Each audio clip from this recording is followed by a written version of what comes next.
What is up, YouTube? Welcome back to the channel. Hope you guys are having an amazing day so far. Like always, if you're new to the channel, I want you guys to hit the thumbs up, and only if I bring value to you guys through this video or any other video, I want you guys to hit the subscribe icon. For today's video, I'm going to talk to you guys about how you stay motivated in your financial freedom aspect of life.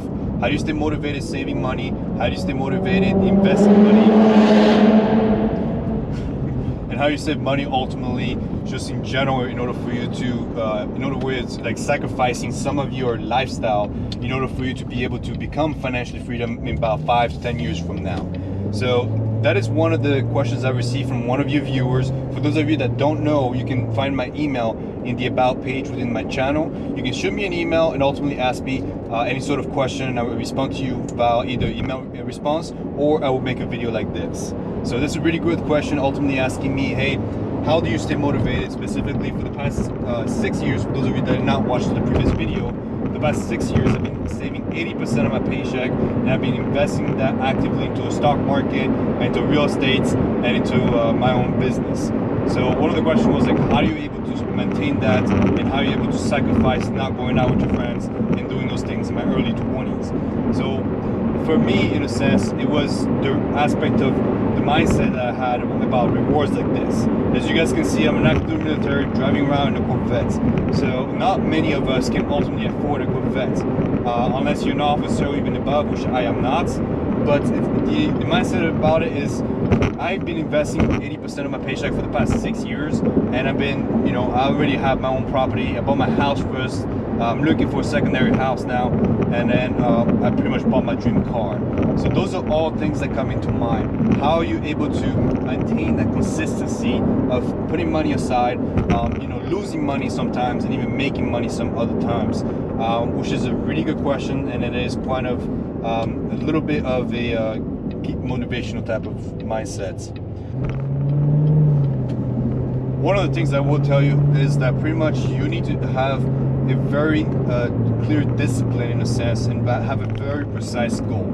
The goals needs to be realistic. You need to be very realistic as to what your needs are. Once you realize what your needs are, and ultimately what you need to go and achieve, is what you're gonna get to. So for me, one of the biggest, recently, in no sense, what I feel like will be a comfortable number for me is being able to accumulate a total of $250,000 passive income. Passive income is ultimately money that I will be able to receive without me having to do a 9-to-5 job, without me having to do any sort of manual labor in a sense.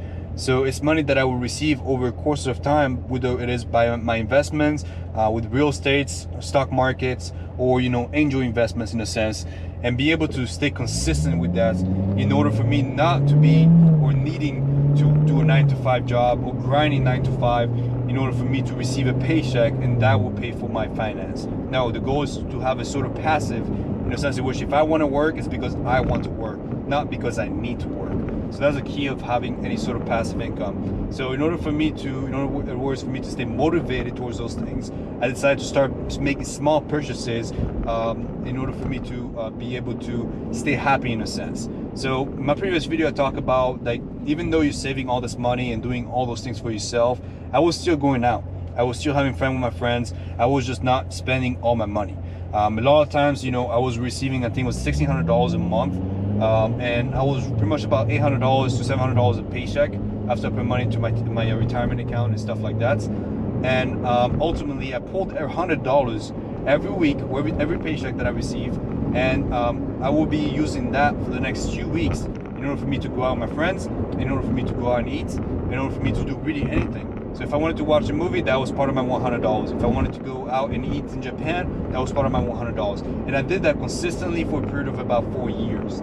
And over the years I get promotions, over the years my pay increases and stuff like that, but what it meant was that I was saving even more money, and I was still living off $200 or so after my cell phone bill and after my internet bill, and pretty much after everything else that I need to spend money on. So logically, or technically speaking, I was spending really on $100 of entertainment. Everything else was fully bills related, or ultimately fully based on savings accounts. So that's one of the mindset you need to have, is reward yourself a little bit, but you need to stay motivated in a sense of which you look at 5 years from now, look at 10 years from now, and don't be so focused on the now. don't be trying to reward yourself right now. So technically speaking, I could have bought myself a Corvette as soon as, you know, I got involved with the stock market, because I was not the first year, but the secondary year, I made fairly well a good amount of money, enough for me to buy a Corvette full cash. But I chose not to, because my first mindset is I need to buy assets. In most cases, my asset mindset was I need to buy a house, because my biggest American dream was ultimately being able to afford a house, or buy a house for myself, and ultimately buy one for my parents down the road, and then being able to buy, you know, my fancy car, or my dream car, which in this case was a Corvette. So it was kind of like taking baby steps in a sense. So my first baby step was to save the 20% that I needed to put down for a house. Now, obviously, us active duty military, we don't need to put 20% down. In most cases, we actually need to put 0% down, which is great for us. I understand not everybody has that flexibility, but you still have FHA loan, which is 5%, which is still very little compared to a traditional 20%. Yes, your mortgage will be a little bit higher, but you can refinance over the years, and you know you're going to decrease that. So it's really up to you whether you want to be able to save the 20%, or if you want to take a little bit of a risk and having paid a little bit bigger mortgage and pay the PSI or PMI insurance in a sense, and just take the profit in 5 years or 10 years from now when you decide to resell the house. So that's one thing you keep in mind, is you have to take calculated risk. And that's one thing that I had to do too, was I need to take calculated risk over the period of the time. I had to be smart in a sense in regards to my money. So I was taking a lot of risk when it comes to the stock market. I was taking risks with my business. So whenever I got here back into California area from Japan, I chose to ultimately buy myself a house. That was the first thing that I chose to do. Invested some money into the house, remodeled the house a little bit, and now 2 years later, my house is up about 20% at this time, 15 to 20%. So I decided to, like, hey, it might be time for me to look for another house, but I wanted to reward myself a little bit. In this case, was buying myself a Corvette. So I bought myself a Corvette, and next goal is to buy a secondary house to kind of put the first one into a rental property and cash flow off that. So realistically speaking, once I put my house into a rental property, I will be able to cash flow enough money to, you know, pay whatever is left off this, with just rent income that will be coming in from the first house. Now, that is not a right mindset in a way, because, you know, in a way it is, because you're using your passive income in order for you to pay for your tours in a sense. But the right thing to do is to save that money and reinvest it back into a secondary property, or even a third property. But for me, I'm 25. Honestly, I just decided to kind of reward myself in a sense. But long story short, reward yourself from time to time, but be very strategic and very tactical as to what you choose to do. Invest in things, but first you need to invest before you buy anything else. One of the reasons why I chose to buy a Corvette over any other car is because the Corvette right now is actually going up in value, and I was just, to me, it just comes down to the fact that even if I bought this car and I put 10,000 miles into it, I can potentially resell it for the same value, if not even higher value.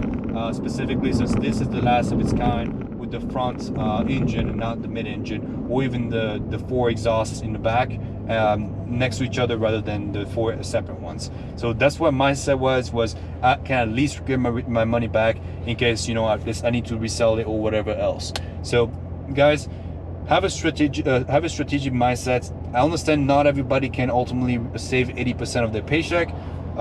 If you can honestly start with 10% and then go up, you make your way up to 50%, you should be perfectly fine.